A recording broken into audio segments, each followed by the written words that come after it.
자, 첫 번째 시간에 우리가 이제 경기 하반기에 어떻게 투자 방향을 잡고서 들어가야 되는지 돼지고기도 말씀드렸고 닭고기도 말씀드렸고 장기적으로는 우상향인데 정부 정책이 들어가게 되면은 단기적으로 조정을 받을 수밖에 없다라고 해서 말씀드렸고 그래서 유명한 학자의 이야기도 말씀드렸습니다. 존버 아시죠? 예, 버티라는 거죠. 자, 그래서 옛날과는 조금 투자 방식이 좀 달라지는 것 같아요. 예, 저도 마찬가지고 그 흐름에서 벗어날 수는 없는 것 같아요. 네. 이제 그리고 또 한 가지는 부동산에 이제 투자를 하게 되면서 여러 가지가 있겠지만 분양권을 하시는 게 아마 기초 첫걸음이 아닐까 해서 그 이유를 말씀을 드렸습니다. 네. 그 정도까지 해서 정리를 하시면 될 것 같고요. 부동산 투자에서 분양권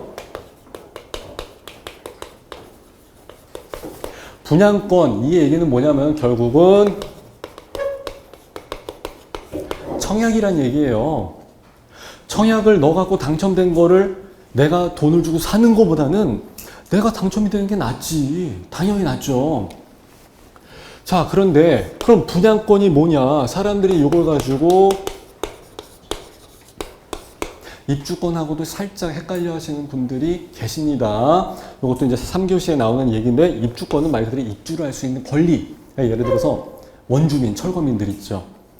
거기 살던 사람들도 좀 줘야 될 거 아닙니까? 그래서 그 사람들이 입주를 할 수 있는 권리가 되는 거고 분양은 내가 여기 청약을 넣어갖고 당첨이 돼갖고 분양을 받은 권리를 얘기한 거예요. 그러니까 물론 역시 지역에 따라서 다르지만은 요 두 가지 분양권과 입주권을 사고팔고를 할 수도 있습니다.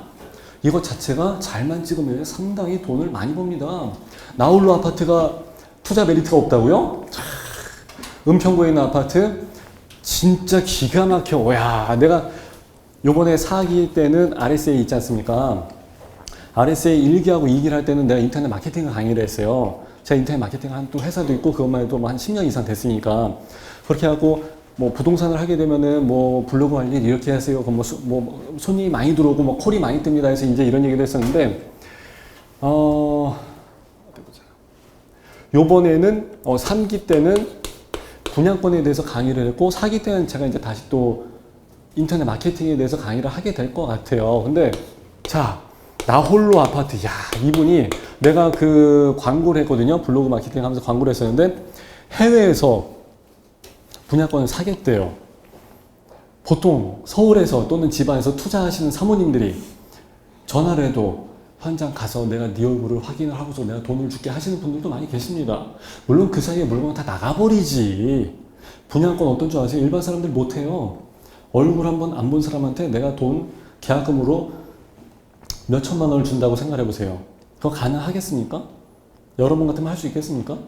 근데 쉽지가 않아요, 그게. 아, 내가 너를 믿고 어떻게 해서 돈을 넣냐고. 아니, 그럼 전화는 왜 했어요? 이렇게 해서 얘기가 결국 끝나버리는 거야. 아니면 내가, 진짜 막 대구에서 올라오시겠다는 분들도 계세요. 전주에서 올라오신 분들도 계세요. 내가 무조건 살 테니까 제발 기다려달래. 아니, 물건이 팔리면 나가고 돈 꽂히면 꽂는 대로 나가버리는 거지 기다리는 게 어딨어. 그 사람이 와서 봤는데 내가 생각했던 거랑 좀 다른데요? 그러면 끝나는 거지. 그러니까 그거는 없어요. 분양권에서는 실시간이에요. 영화에서 보면 막 주식시장 막 전화하고 막 손으로 막 사인하고 막 바쁘고 그러잖아요. 나가면 끝나. 주식은요. 금액이 올라갔어. 팔려갖고 금액이 올라갔어요. 그래도 내가 돈을 더 주면 살 수 있어. 또는 남은 주식들이 있으니까 살 수 있어요. 더 저렴한 가격으로도. 주식은 한 개만 있는 건 아니니까. 근데 부동산에서 분양권은 이건 좀 얘기가 다릅니다. 몇 동 몇 호는 그 집 하나밖에 없어. 대한민국에. 마침 그게 로얄층이야. 내가 찾던 조망이야.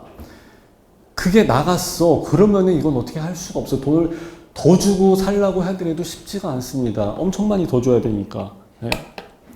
그런 특수성이 있기 때문에 만일에 선생님이 어디 뭐 로얄동 로얄층 누가 나왔어. 당첨됐어요. 팔았어요. 1억 주고.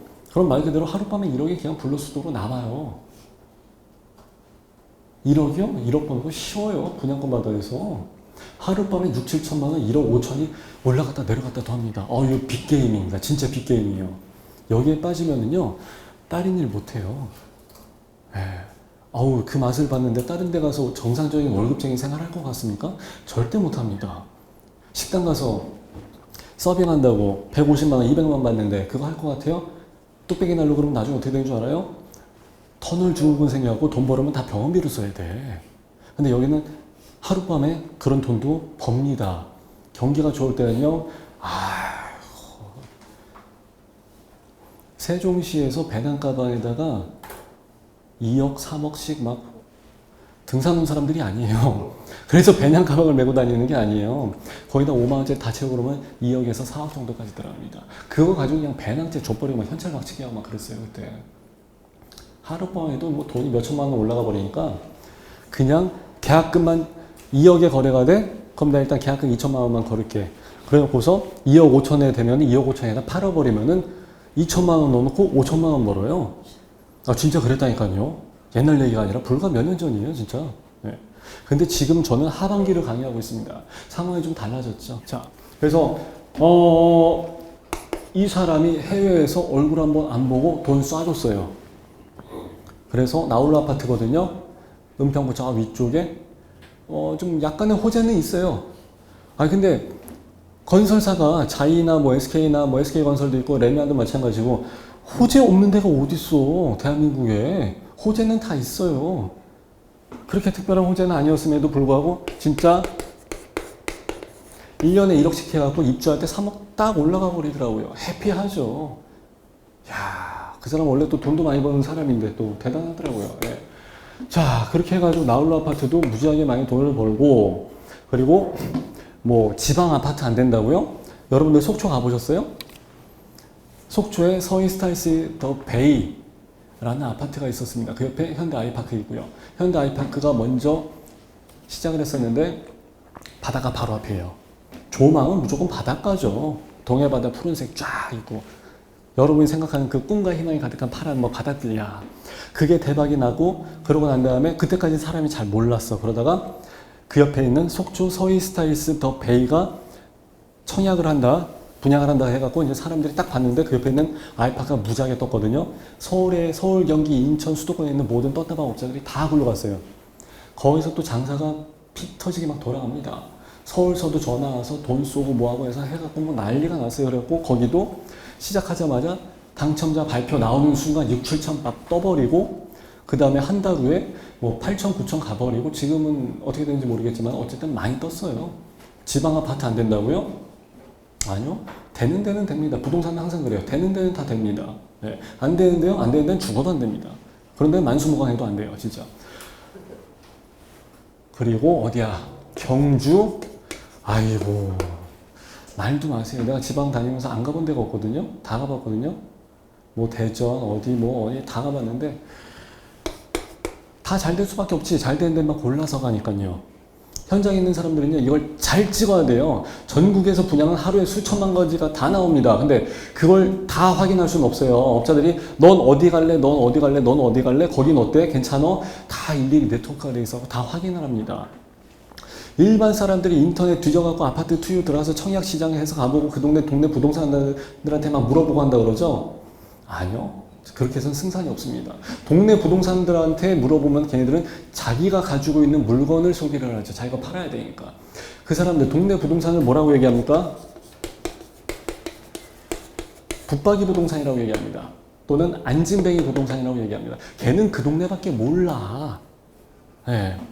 그 동네 소식은요, 인터넷 뒤져갖고 싹 파헤쳐버리면 하루면은 손님이 더 잘 알아. 근데 전국적으로 돌아가는 요런 데는 잘 찍어갖고 들어가게 되면요, 아주 괜찮습니다. 근데 엉뚱한 데 찍으면 어떻게 돼요? 갔는데 이거 왜 이렇게 안 되지? 내가 보기엔 괜찮을 것 같은데 일반인들만 많이 왔다 갔다 합니다. 일반인들이 많이 왔다 갔다 해? 그건 안 된다는 얘기예요. 일반인들과 떴다방들과 흔히 말하는 텐트 있죠? 텐트 치고 막 파라솔 쳐있고 막 그러지 않습니까? 단속 나오고 그런 거. 그런 데가 좀 되나 보다. 업자들이 많이 와 있네? 떴다방 업자들 있죠? 딱 보면은 나이가 지긋하고 얼굴이 새까맣습니다. 왜? 맨날 땡볕에 있으니까 그럴 수밖에 없어요. 그런 사람들이 많이 와 있다? 카달로그 딱 구겨갖고 딱 들고 다니고 볼펜 들고 다니는 사람들이 있어요. 아줌마들은 어떻게 해요? 여름에 선글라스 딱 끼고 모자 쓰고 다닙니다. 배가 세지. 일반인들은 아니에요. 몇 억이 왔다 갔다 하는 판인데 문제가 생겼어. 어떻게 할 것 같아요? 목숨 걸고 싸웁니다. 일반인들이 이겨낼 수가 없어. 그런 아줌마들 딱 왔다 갔다 하고 그럽니다. 그런 데는 피가 많이 듭니다. 그때를 잘 찍어갖고 들어가야 돼요. 네. 근데 장소는 그렇게 해서 찍었는데 이놈의 당첨이 돼야 말이지. 내가 당첨이 되면 그때서부터는 사람들이 다 이렇게 합니다. 아까 나왔던 대로 양념 반, 후라이드 반. 이게 뭔지 아세요? 상담 받아보면요. 아니 뭐 일단은 뭐 금액이 올라가면 팔고 안 올라가면 그냥 들어가 살고 그럽니다. 딱 정해져 있는 사람이 없어. 그건 다 뭐예요? 시장 상황을 보겠다는 얘기예요. 시장 흘러가는 거를. 많이 올라가면 그럼 파냐? 안 팔아요. 더 올라갈 것 같으니까. 떨어지면 빨리 팔 것 같아요? 아니 떨어지면 어떻게 할 것 같아요? 떨어지면 더 떨어질까 봐 못 사요. 맞아요. 일반 사람들은 그냥 딱 그대로예요. 딱 그 상태에서. 아까 제가 그랬잖아요. 얼굴 한번 안 보고 그냥 이 사람 아무것도 없고 뭐 자격증명 뭐 인감 없어. 근데 그 사람한테 막 몇천만 원 쏴줄 수 있냐고요. 못 써요. 분양권 근데 거래는 막 그렇게 해서 돌아가 버리거든요. 일반인들이 상식이 통하는 데가 아니에요. 네. 좀 희한한 시장이에요. 돈 벌기는 정말 좋은데 시장이 완전 좀 특이해. 자, 일단은 그럼 어쨌든 간에 내가 당첨이 되려면 나는 무조건 청약을 넣을 수밖에 없어요. 옛날에는 4인 가구가 있으면은 4명이 엄마, 아빠, 나, 여동생에서 4명이 넣을 수가 있으니까 당첨 확률이 높았고 그만큼 청약 경쟁률이 무지하게 나왔습니다. 근데 지금 아파트 청약 경쟁률 안 나옵니다. 왜? 세대 중 한 사람만 넣을 수 있으니까. 그리고 2주택자는 당첨이 될 확률이 거의 없으니까 다 포기를 하게 만들었죠. 자, 그러다가 이제 최근에 막 올라가긴 했습니다. 분양가 상한제랑 전매제한 10년 얘기가 나와버리니까. 전매제한 10년 그러면 그동안 어떻게 돼요? 사고 팔고 못 하는 거예요. 내가 내 재산인데 못 팔아. 난 돈 필요한데 나 지금 사업 망할 것 같은데 못 파는 거예요. 그럼 부동산 경기는 아까 말한 대로 다운이에요. 갈 수밖에 없어요. 그럼 동네 부동산 다 죽는 거예요. 그냥 전세만 월세만 해야 돼. 그거 갖고 돈이 되나? 매매를 해야 돈이 되지. 부동산들 어떻게 해서 장사하는 줄 아세요? 임시장 때? 물건이 나옵니다. 여러분들이 손님이야. 물건이 나왔어. 어떻게 합니까? 딱 봤는데 괜찮을 것 같아. 금액 어떻게 해드릴까요? 해서 얼마 얘기했어. 무조건 그 금액은 안 된다고 얘기하지 당연히. 좀 깎아지는 사람이 있고 대가세 갖고 나 이 금액 아니면 안 팔래요. 알 수가 없습니다. 한 사람이 있습니다. 그럼 그 물건은 잘 안 나가. 금액이 세니까. 부동산 시장에서 무조건 금액이 싼 거 순으로 나갑니다. 자, 근데 이 사람 내가 좀 누르니까 좀 눌려. 그래서 3억인데 한 2억 5천까지도 가능하대. 속으로. 근데 어떻게 합니까? 지가 사지. 그런 다음에 2억 8천이라고 해서 내놓고서 그냥 바로 되치기 하는 거죠. 되치기. 네, 돌려치기 한다 그러죠. 되치기 돌려치기. 그러면서 그냥 바로 돈 벌어버리는 거예요. 그래서 부동산 하는 거예요. 그래서 부동산이랑 친해지면은 손님들이 이제 똑같이 이렇게 합니다. 정보를 주죠. 너도 하나 찍어. 철수 엄마 좋은 거 나와서 물건 쏘아줄 테니까 바로 돈 쏴 합니다. 그렇게 하고 나서 한 달 후에 두 달 후에 잔금 때 내가 무조건 팔아줄게. 이렇게 해서 가는 거예요. 그렇게 해서 돈 법니다. 근데 전매제한이 걸려버리니까 이제 이걸 못 하는 거야. 전세랑 월세만 해야 된 거야. 예. 그러니까 부동산들이 이제 다 망하게 생긴 거죠. 자, 이럴 때일수록 사람들은 부동산 투자에 대해서 관심을 많이 가져야 되는데 청약 이게 문제인 거예요. 자, 여러분들 교재 보시게 되면은 10페이지에 이런 내용이 나와 있습니다. 1순위 청약 자격. 그러면 오늘 오신 분들은 아마 거의 다 서울에 계신 분들의 가능성이 많습니다. 경기도랑 서울이랑 청약에 대한 조건 자체가 완전히 달라요. 서울에 있는 아파트 아까 그 1교시 때 그랬잖아요. 16억, 뭐 24억, 막 30 몇 억 가. 그거 올라갑니다. 1억씩 올라가요. 근데 살 수가 있어야지 말이죠. 근데 아까처럼 다시 수요 공급의 원리에 따라서 보게 되면은 서울에 있는 아파트 땅대기는 딱 요만해요. 빈 땅이 없어요. 빈 땅이. 그럼 수요 공급의 원칙에 따라서 올라갈 수밖에 없어. 어떤 멍청한 사람이 나와서 이런 얘기합니다. 어떤 장관이라는 사람이 나와갖고 아유 여러분 서울이 좋습니까? 이렇게 얘기합니다. 좋은 줄 모르나 지는 아이고 옛말에 사람 새끼는 다 서울로 보내고 제주도 망아지 새끼는 다 제주도로 보낸다고. 서울이 당연히 좋지. 혼자 살아도 서울이 좋지. 자, 근데 여기에는 공간이 더 이상 확장이 되질 않고 우리 집 주변에도 건물 3층짜리 다 부시고 10층, 12층, 뭐 8층, 9층 다 올라가 버립니다. 그러니까 업자들이 서울에 있는 땅 구하려고 난리도 아니에요. 그러면 앞으로 가격은 올라가냐 내려가냐에 따라서 생각을 해보면 기본적으로 올라갈 수밖에 없는 환경이 된다는 얘기예요. 그러니까 청약을 넣어야 되는데 새로 나온 아파트는 기존에 있는 땅에 빈 땅에다 새로 짓는 게 아닌 이상은 거의 다 원래 있던 아파트를 부시고 지었겠죠. 그럼 재건축이네. 그럼 거기에 1000세대가 나온다 치면은 원래 들어갈 사람 다 여기 살던 사람 다 들어가 버리고 일반 분양분, 여러분들한테 기회가 가는 거 있죠. 일반 분양분. 이거는 몇 세대가 안 돼요. 심지어 4세대가 나와 있는 경우가 있는데 4세대, 남은 세대는 다 뭐예요? 다 저층이겠지. 재건축에서 일반 분양으로 나온 거는요, 원래 살던 사람들이 로얄동, 로얄층, 로얄 호수가 나올 때까지 계속 뽑아요. 진짜 그래요. 나중에 카달로그 나온 거 보세요. 기가 막히게 다 빠져있죠. 거기가 다 로얄동, 로얄층이에요. 볼 필요도 없어. 다 알아요, 걔들은요. 그렇게 하고서, 근데 원래 여기서 살다가 돈이 없어서 그냥 아예 이사가 버린 사람들 있지 않습니까? 그 남은 것들이 일반 분양으로 하는데, 남은 것, 건덕지가 얼마 되지도 않거니와 해봤자 저층이든지 조망이 안 나오든지 할 거예요. 그럼에도 불구하고 사람들이 새벽 4시 반에 내가 출장 가려고 하는데 전화 와가지고 너는 여기 안 가? 그런 거예요. 그래서 나 지금 다른 데 약속 있어서 나가려고 하는데 왜? 그러니까 벌써부터 줄이 1.5km를 섰다 이거예요. 그게 어디예요? 서초 아파트예요. 서초 무슨 아파트. 보니까 다 저층이야. 그런데도 사람들이 미쳐서 들어가려고 합니다. 난리가 났지. 예. 왜? 피가 떴다면 1억씩 뜨니까. 그리고 분양가 상한제에 걸려갖고 주변 시세가 14억인데 얘는 11억에 나왔어요. 일단 시세 차익이 3억이네. 그럼 3년 동안 앞으로 입주할 때까지 더 올라가겠네. 떨어진다고 할지라도 아쉬울 건 없겠네. 설마 서울 아파트가 떨어지겠어? 그러니까 무조건 먹고 들어갑니다. 그리고 건설사에서 방송에서 이런 얘기 하면 안 될 것 같긴 하지만은 참고사항으로만 하세요. 여기 아파트가 그랬다는 얘기는 아닌데 여기서 회사 보유분으로 해서 또 따로 빼놓은 게 있어. 그걸 가지고 뒷구멍으로 살짝 또 몰래 팔기도 합니다. 그 사람이 원 당첨자가 된 걸로 해가지고 원장 처리라고 그러죠.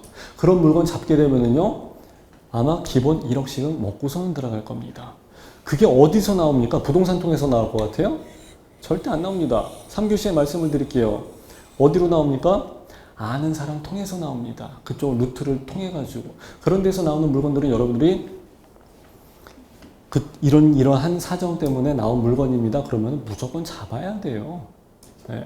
그건 이제 3교시 때 제가 자세하게 원장 처리하는 거 알려드릴게요. 자, 다시 이제 교재로 들어가고. 여러분 교재 11페이지에 보시게 되면은 서울 같은 경우는 일단은 무주택이 유리할 수밖에 없습니다. 이게 이제 좀 역설적인 내용이죠. 무주택, 돈이 없으니까 아파트를 못 샀지. 아니면 진짜 돈이 많은데 전세 11억짜리 정영돈처럼 그런 아파트를 살아갖고 다 사업자 처리해서 다 빼버리든가. 근데 우리 같은 사람은 그런 게 안 되잖아요. 자, 이 돈이 있으면은 내가 왜 전세를 삽니까? 그럼 무주택이야. 근데 서울에 있는 아파트 얼마예요? 하다못해 9억은 넘어간다고. 그러면은 계약금은 10%니까 보통 당첨되는 순간 9천만 원 들어가야 돼요. 내 수중에 남는 돈이 9천만 원이 있었어야 돼. 있냐고요, 그게. 거기서부터 대출을 받는다? 쉽지가 않아요. 예. 자, 대출 땡기고 뭐 하고 해갖고 들어가서 9천만 원은 사돈에 8촌에 어떻게 하고 다 해서 집어넣었어. 9천만 원 작은 돈 아닙니다. 자, 9억짜리 집인데 중도금 대출이야 뭐 그냥 서류 제출만 하면 되니까 어지간하면 다 되니까 했다 쳐요. 근데 중도금 대출 4회차까지는 괜찮은데 5회차나 6회차까지는 또 안 돼. 그러면은 6개월 상간으로 해서 9천만 원과 9천만 원을 또 내야 돼. 1억 8천 들어갑니다. 잔금 30%니까 93, 27, 2억 7천, 입주할 때 2억 7천만 원 들어갑니다. 그렇게 돈이 많은 사람이 연태 무주택으로 살았을까? 그럴 가능성은 별로 없죠. 그러니까 결국은 이 사람들은 어떻게 해요? 현장에 가보면요, 이 사람들은요, 올라갈 거 알아. 근데 불법 전매제한에 걸려 있으니까 서울은 어쩔 수 없이 불법을 머물고서 그냥 눈물을 머물고서 그냥 팔아요. 그 사람들한테는 피가 1억, 2억 큰 돈이거든요. 있는 사람들한테는 1억, 2억이 큰 돈이 아니에요. 왜? 이 사람들은 이게 앞으로 몇 억이 갈지를 잘 알고 있으니까, 더 올라갈 거란 걸 알고 있으니까 1억, 2억 쏩니다. 피 주고 사요. 아유, 잘 사요. 꺼리낌이 없어. 그러면 결국 어떻게 됩니까?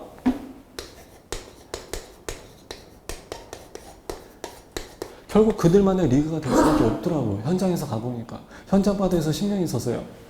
얼굴이 원래 저도 새까맣게 됐었어요, 진짜로. 네. 그때서부터 내가 못생겨졌던 것 같아. 가만히 생각해보니까. 네. 자, 그러면은 결국은 내가 청약을 넣어서 내가 당첨이 돼갖고 돈은 어떻게든지 마련해갖고 안 팔아 하고서 가는 게 서울 아파트의 기본적인 전략이 될 수밖에 없어요. 네. 청약을 해서 넣어야 되는데, 여러분들 그 교재를 보시면 아마 이렇게 나와 있을 거예요. 조금 뛰어 넘어가가지고 어디를 보시냐면은 여러분들 교재 23페이지요. 점수가 84점 만점입니다. 100점 만점이 아니라 84점이에요. 조금 어색하죠? 예. 자, 무주택 기간이 32점입니다. 그리고 부양가족수 점수가 35점입니다. 그리고 가입기간 청약통장, 가입기간 점수가 17점입니다. 서울에서 당첨이 돼야 되는데 그러면 일단 65점 이상은 나와줘야 돼. 결혼은 안 했다 그러면 이건 힘들죠. 부양가족이 없는데? 자, 그럼 이건 무슨 얘기냐? 일단 결혼을 해서 가정이 있고 이런 사람들은 집을 좀 마련을 해줘야 될 필요성이 있으니까. 독신인 사람은 그래도 일단 빨리 오피스텔 들어가서 살든가 하면 되니까. 그럼 이 사람들한테 빨리 집을 해줘야 되는데 특히 가족이 있는 사람 또는 할머니 모시고 사는 사람, 이런 사람들한테는 여러 가지 특별 공급이라고 해갖고 우선권을 좀 많이 줍니다. 자, 근데 무주택 기간을 32점이 나와야 되는데 사람들이 이거를 헷갈립니다. 제 선배요. 맨날 술 마시는, 나랑 같이 맨날 놀고 하는 선배, 오래됐어요. 한 20년째 알고 지내는 선배인데 서울에 있는 아파트 좋은 데 넣었어요. 당첨됐어요. 그래서 계산 딱 바로 하니까 형 그거 팔지 마. 괜찮을 것 같아. 무조건 가야지. 돈이 없는데 어떻게 하냐. 그래서 돈은 어떻게든 한번 해보자. 열심히 이리 뛰고 저리 뛰고 했어요. 근데 그 다음날서부터 연락이 안 돼. 아, 형 뭐야 왜 그래? 그러니까 야, 나 이거 부적격 돼갖고 취소가 됐어. 그런 거야. 그래서 왜? 그러니까 30세부터 무주택을 계산을 해야 되는데 그냥 막연하게 성인이 됐으니까 20세부터 계산을 해버린 거예요. 왜 갑자기 빵 터지셨어요? 경험이 있으면 그럴 수도 있어요. 그러면은 만 19세인가 만 20세인가 한참 생각을 해서 헷갈려 하고 있었는데 보니까 30세인 거예요. 그렇게 해서 넣었는데 그럼 무주택 기간이 10년이 차이가 나버리니까 20점이 차이가 나니까 이건 탈락이지. 당연히 탈락이죠. 근데 이런 경우는 양호한 경우에요. 남자랑 여자랑 결혼을 했습니다. 근데 내가 총각 때 아버지가 저기 뭐 이만저만 해갖고 저기 삼촌 집을 네가 명의로 해서 잠깐 가지고 있어라 해갖고 내가 어린 나이에 뭘 아나 그래서 아 예 그래요 엄마가 다 알아서 했겠지. 그게 있으니까 나는 중간에 무주택이 깨져버리는 거야 이게. 내가 이제 와서 내가 그 10년 전의 일을 내가 어떻게 기억을 해요. 모르지. 남자들은 그런 거 기억 안 해요. 술 약속만 기억을 하지 내가 옛날에 뭐 했는데 기억 하나도 안 해. 그래가지고 그냥 뭐 와이프가 넣었는데 여보 부적격이야 무슨 일이야 따지고 보니까 내가 집이 있었대. 아, 제 얘기는 아니에요. 집이 있었대. 그러면서 욕 뒤지게 먹는 거예요. 지가 갖고 혼나고. 그렇게 된 케이스예요. 근데 거꾸로 아내도 마찬가지예요. 원래 집이 있었어. 또 옛날에 집이 있었어. 근데 내가 청약을 넣을 때 여보 옛날에 아니 뭐 그냥 막연하게 우리 집 없지? 없는 살림에 뭐 집이 있었겠어 해서 그냥 넣었는데 나중에 알고 보니까 집이 있었던 거예요.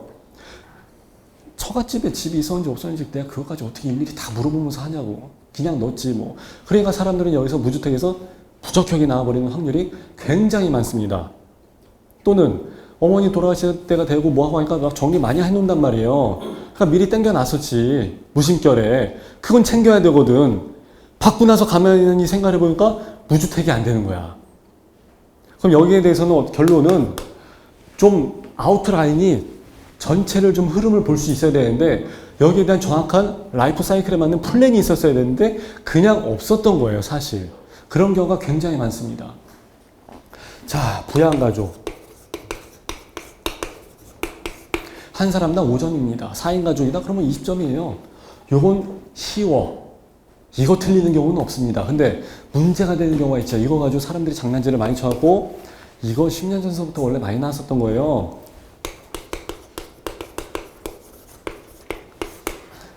쳐줍니다. 그럼 5점이야. 5점이 늘어간다? 이거는 엄청난 겁니다. 네.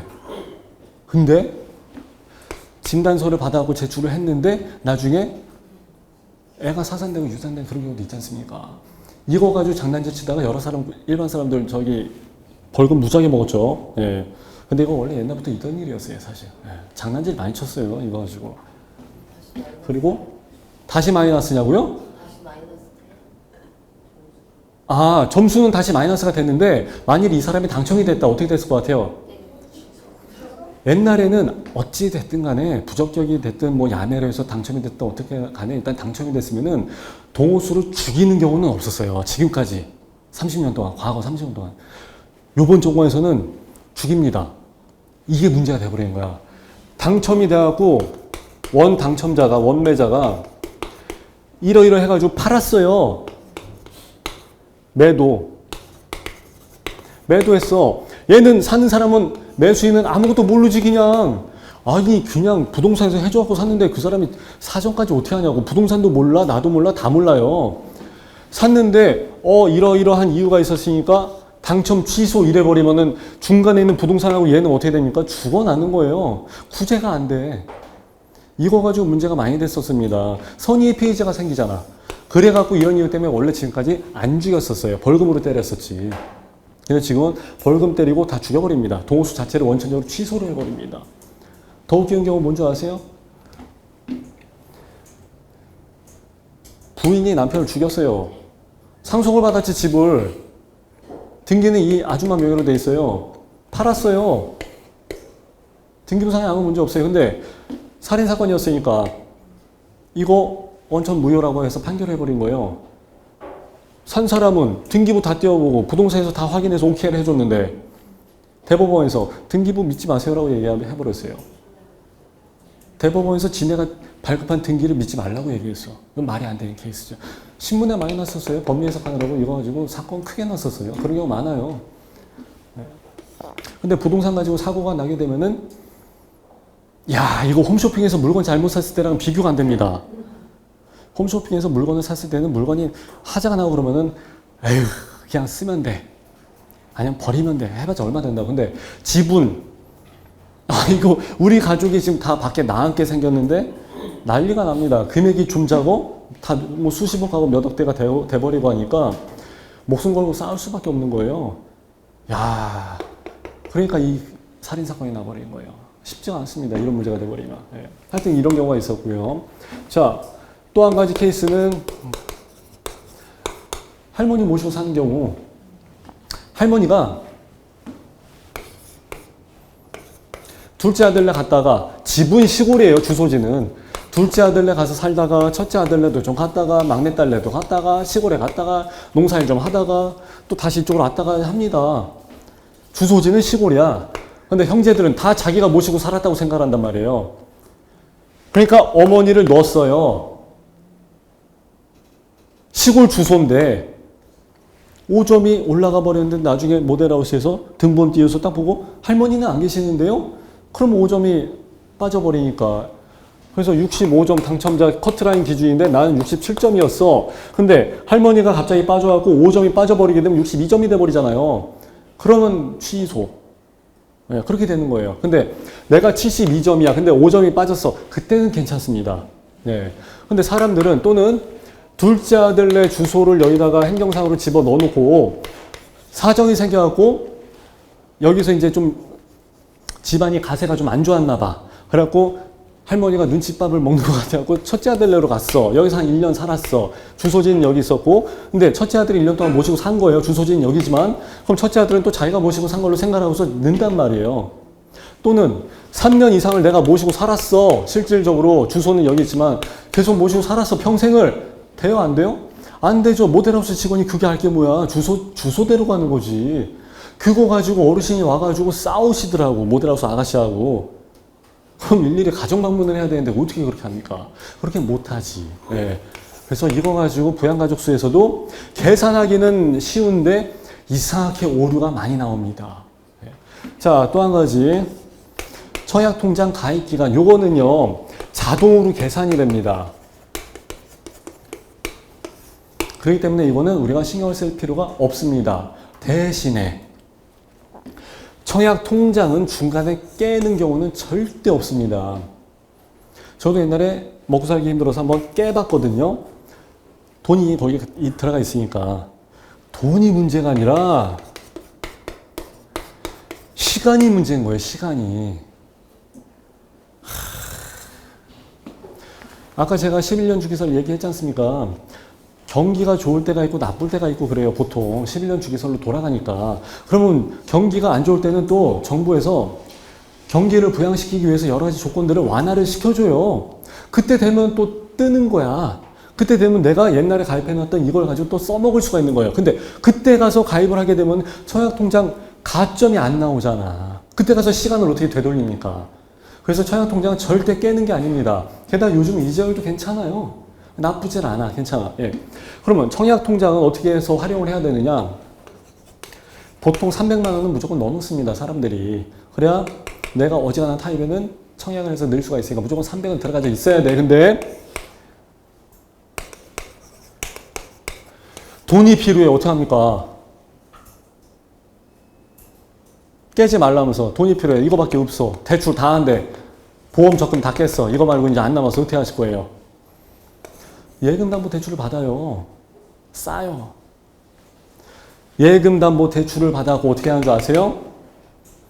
이제는 내 둘째 딸이 얘도 이제 성인이 됐어. 그 돈을 여기다 집어넣습니다. 그런 다음에 또 빼요. 그러면은 300을 넣었다가 대출을 받았죠. 그래도 얘는 300으로 인정을 해줘요. 둘째 딸이 이제 성인이 돼갖고 여기다가 청약통장 딱 만들어줬어요. 돈 넣어야 될 거 아닙니까? 여기 있던 300을 여기다 300 넣었어요. 빼요. 300 찍히면은 예금담보대출을 받아도 요것도 300으로 인정을 해서 청약을 넣을 수가 있습니다. 그렇게 하는 거예요. 여러분들이 이렇게 고개를 끄덕여 주실 때 아주 큰 힘이 됩니다. 자, 그러면 여러분들이 이제 한번 계산을 한번 해봅시다. 여러분들 교재 24페이지, 25페이지, 26페이지에 청약 가점표가 있습니다. 빨리 한번 계산을 해보세요. 예. 실제로요. 지금 한번 계산해보세요.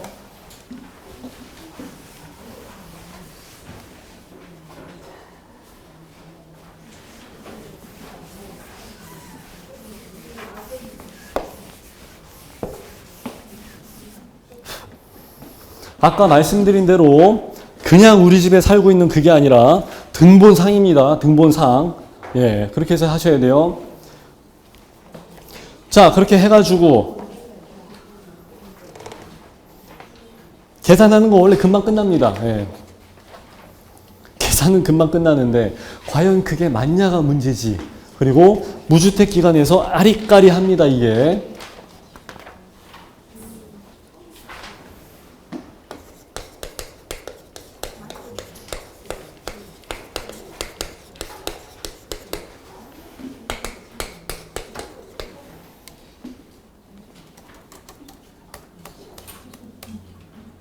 자, 무주택 기간 2년 이상에서 3년 미만 그럼 몇 점이에요? 6점이죠. 그러면 이게 해마다 그 날짜가 되면 바뀌겠네. 그죠? 근데 예를 들어서 내가 오늘이 9월 21일이니까 이날서부터 무주택이 시작이 됐어. 왜냐하면 내가 20일 날 팔았으니까 옛날에. 자, 이렇게 해서 이제 점수를 쭉 계산을 했는데 자, 2년 이상, 미만, 이게 이제 또 헷갈리는 거야. 2년 이상이다, 이상. 포함이에요. 그 날짜, 그 기간이 포함이 되는 겁니다. 근데 3년 이하가 아니라 미만이다. 이 날짜는 포함이 안 되는 겁니다. 미만은 안 돼요. 그러면은 알아도 슬쩍 우겨볼까 하는 생각이 좀 듭니다. 몰랐을 때는 아, 난 모르고 그랬다고 얘기할 생각이야. 그렇게 해갖고 아리까리 할 때는 슬쩍 나한테 유리한 쪽으로 계산을 합니다. 그러면 부적격. 예. 옛날에는 부적격이 돼도 상관이 없었어요. 그래서 아이씨 걸리면 그냥 말고 해서 그냥 밀어 넣었어요. 근데 이제는 부적격을 하게 되면은 문제가 생깁니다. 앞으로 1년 동안인가 청약을 못 넣어. 야, 이게 또 골치 아파집니다. 자,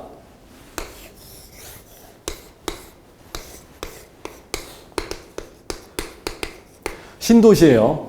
학교가 있고 공원이 있어요. 1, 2, 3, 4, 5, 6, 7 아파트 단지가 7개가 있습니다. 첫 번째 아파트서부터 이제 딱 분양을 시작합니다. 괜찮아. 첫 번째 아파트 단지 나오는 건 항상 괜찮아. 시범 단지라고 그러죠. 이런 건 무조건 들어가야 돼요. 딱 청약을 넣었는데 기대를 했는데 시간이 보통 이제 점차 갈수록 오래 걸릴 거 아닙니까? 7번째 단지 청약을 할 때까지. 근데 이 동네는 난 꼭 살고 싶어. 돈을 떠나갖고 출퇴근하기도 편하고 원래 내 고향이고 난 여기가 살고 싶어. 난 왠지 여기가 좋아. 청약을 넣었는데 여기서 떨어지면 여기 넣을 생각이고 여기서 떨어지면 여기 넣을 생각인데 계산 잘못해갖고 부적격이야. 그럼 앞으로 계속 못 들어가요.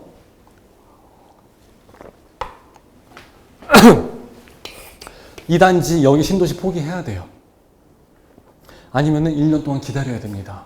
그러니까 이게 문제가 되는 거예요. 야, 산수 계산을 못 해갖고 수학 미분적분도 아닌데 이걸 계산을 못 해갖고 틀려가지고 내가 부적격이 나고 여기를 못 들어가? 야, 그럼 사람 환장하는 거예요. 4인 가족이 모두 다 옛날처럼 청약을 넣을 수 있었을 때는 내가 좀 계산을 무리해서 넣고 와이프 거를 좀 안정적으로 좀 계산을 넣고 아들 것도 딸내미 것도 해서 넣으면은 그래도 내가 계산이 한두 번 틀려도 당첨이 될 수가 있잖아요. 근데 이거는 세대 구성원 말고 세대 원 한 사람만 넣을 수가 있으니까 잘못하면은 안 되는 거예요. 네. 그런 단점이 있으니까 이게 참 어렵습니다. 그래서 만일에 청약에 당첨이 됐어. 그래갖고 청약 통장 그럼 또 다시 새로 만들어야 돼요. 그 돈을 새로 만든 통장에다 그대로 옮겨주면은 또 이제 그날서부터 새로 통장 날짜가 계산이 되니까 그 작업을 빨리 해야 되거든요. 근데 사람들이 그 작업을 안 해요. 당첨되고 나면 이 통장을 어떻게 써야 되는지를 잘 모르시더라고. 상담을 받아보면요. 빨리 은행을 가세요. 근데 지금은 피부에 와닿지를 않아. 그냥 나중에 뭐 일단은 당첨됐으니까 술 한잔하고 집에서 와이프랑 분위기 좋게 와인도 한잔하고 엄마 나 당첨됐어 자랑도 하고 빨리 돈도 꾸고 이거 하고 있다가 나중에 뭐 계약 치고 나중에 생각이 났을 때 한두 달 후에 이제 그때서야 합니다. 두세 달 후에. 그럼 이날서부터 시작이 되잖아요. 날짜가. 근데 분양이라는 것은 시즌이 있잖아요. 시즌. 부동산 성수기 4월 달서부터 시즌이 있잖아요. 그러니까 여기서 한두 달 밀려버리니까 내년 4월이든 뭐 5월 달이든 들어가야 되는데 그러면 여기는 6월 달에서부터 날짜가 차니까 다음번에 이런 신도시 시즌이 들어갈 때 또 놓쳐버리는 거야. 또 날짜가 안 돼갖고요. 그래서 이 날짜는 굉장히 중요합니다. 네.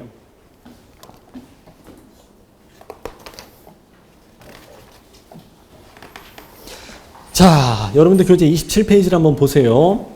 가장 확실한 청약 점수 확인 요령 해서 나와 있는데 여러분들 아파트 투유 아세요?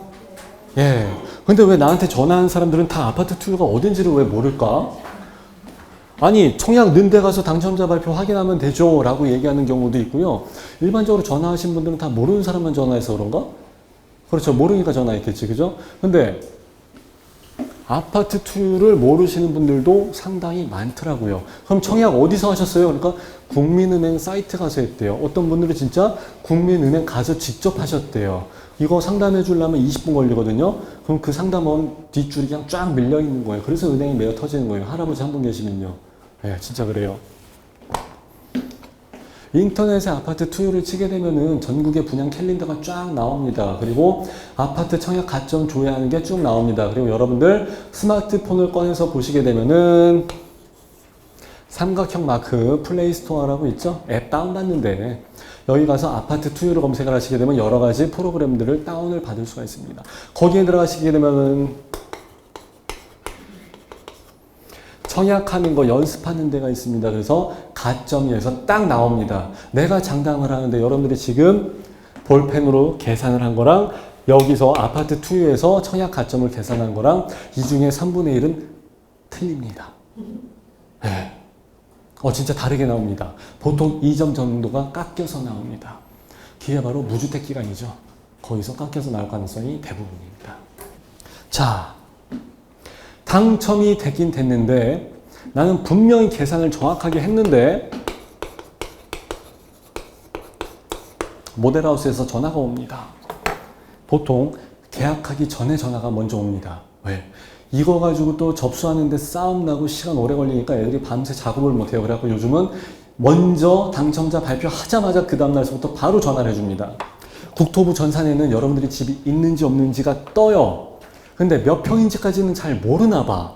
그래갖고 얘네들은 무조건 다 부적격입니다 하고서 그냥 다 문자 보내버립니다. 그러면 그 중에 어떤 사람들은 피가 1억, 2억 붙었는데도 불구하고 나 부적격이래. 어제 내가 한턱 쐈는데 아이씨. 그러고 그냥 말아버립니다. 어떻게 보면 모델하우스가 굉장히 무책임하게 남발을 한 거죠. 부적격에서도 해명이 될 수, 소명이 될 수 있는 부분이 있습니다. 예를 들어서 수도권 공시지가 1억 2천 이하, 5구제곱미터 이하, 미만. 5구제곱이니까 5구제곱 미만, 이하. 이런 경우는 집은 있어도 무주택으로 됐어요. 그리고 내가 시골집 가지고 있는데 농막이야.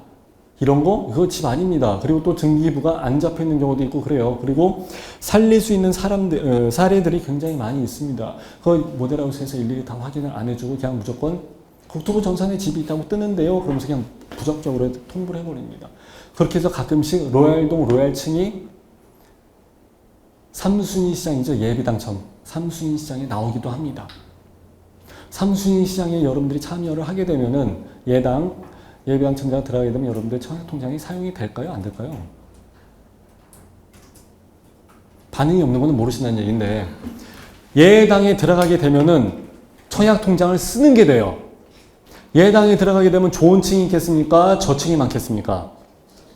그러니까 포기해버리고 나온 거예요. 그럼에도 불구하고 난 이 동네에 연고지가 있고 난 무조건 거기 들어가서 살겠다 하시는 분들은 들어가는 거예요. 근데 내가 점수가 64점이라서 내가 떨어졌어? 열받아. 근데 예당에 들어가면 돼요? 안 돼요?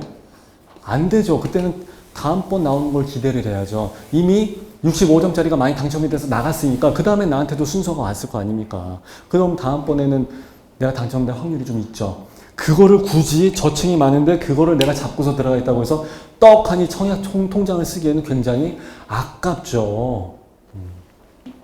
점수 관리 잘 하셔야 됩니다. 자, 근데 점수 관리를 잘 하려고 부동산들이랑 여러분들이 상담을 할 거예요. 그 동네 잘 아는 부동산들이 있으니까.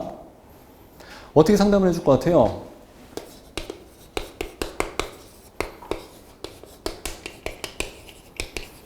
평면도가 다양하게 여러 가지들이 있습니다. 아파트가. 나는 맞벌이 부부고 애가 없으니까 여기 살래요. 난 우리 애들이 이제 다 컸으니까 이 정도는 있어야 돼요. 나는 돈이 많으니까 이 정도 타입은 좀 있어야 됩니다. 그럴 수 있어요. 자, 근데 여러 가지 타입들이 판상형이 있고 평면도가 또 이제 타워형도 있고 그렇습니다. 평면도 타워형이랑 판상형이랑 혹시 아세요? 4베이, 3베이, 5베이. 부동산들은요, 뭐라고 상담을 해줄 것 같아요?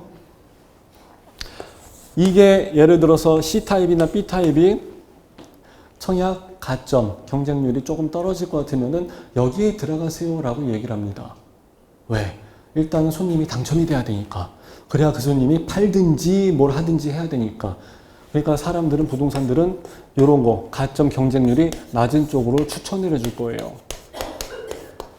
근데 분양권에 있어서 투자를 목적으로 해서 들어가시는 분들은요, 당첨이 안 되고 떨어지는 한이 있더라도 나는 이 타입 타워형이다? 나 이 타입 싫어. 이건 평면도가 안 좋아.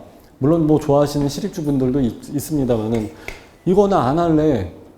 그런 사람들한테는 여기는 들어가면 절대 안 돼요. 그런 사람들은 투자할 줄 아는 사람들이에요. 경쟁률이 높아도 여기에다 들어가 버립니다. 왜? 다음번에 또 떨어지더라도 거기 또 청약해서 늘 거니까. 여기에 들어가면 왜 안 되냐고요? 이건 피가 안 떠요. 죽어도 안 뜹니다. 입주할 때는 조금 뜹니다. 네. 그 나중에 좀 정규 강의가 들어갈 때가 있거든요. 그때 가면 제가 여러 가지 평면도를 보여서 설명을 드릴 수가 있는데 오늘 같은 경우는 3시간짜리 그냥 특강이다 보니까 그거는 좀 이해를 해주시면 되고 대신에 여기서 말하는 게 뭐냐면은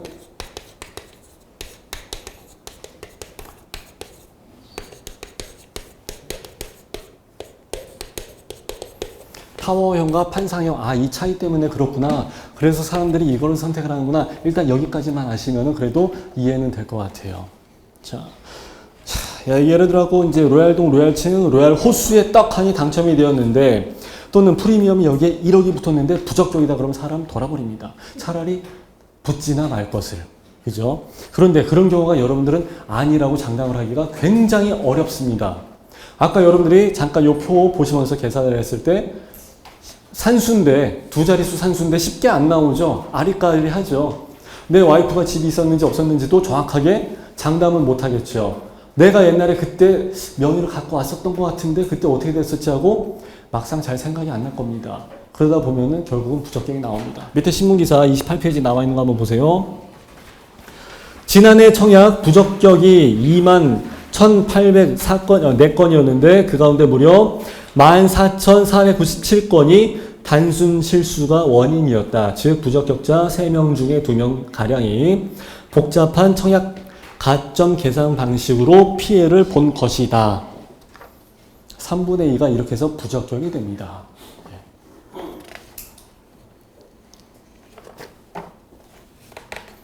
그렇게 해서 이제 그 가점 계산 오류가 나온 거를 여러분들 교재 30페이지서부터 쭉 표시가 되어 있습니다. 32페이지 이렇게 나와 있죠. 옛날에는 부적격 비율이 10% 미만이었습니다만 지금은 20% 이상도 빈번히 넘어갑니다. 지금 그 정도예요.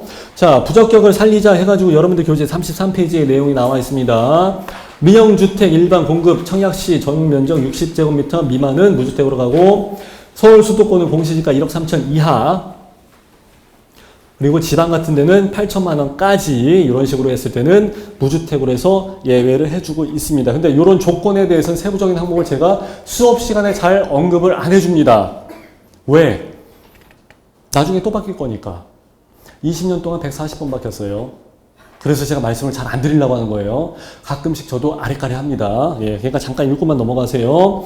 자, 이렇게 해서 2교시를 마무리하고요. 그래서 이제 결론적으로 3교시에는 그래서 어딘데? 라고 해서 전국의 부동산 투자 유망 지역을 찾는 요령을 해서 말씀을 드리도록 하겠습니다. 자, 고생 많이 하셨고요. 또 10분간만 쉬었다가 진행을 하도록 하겠습니다.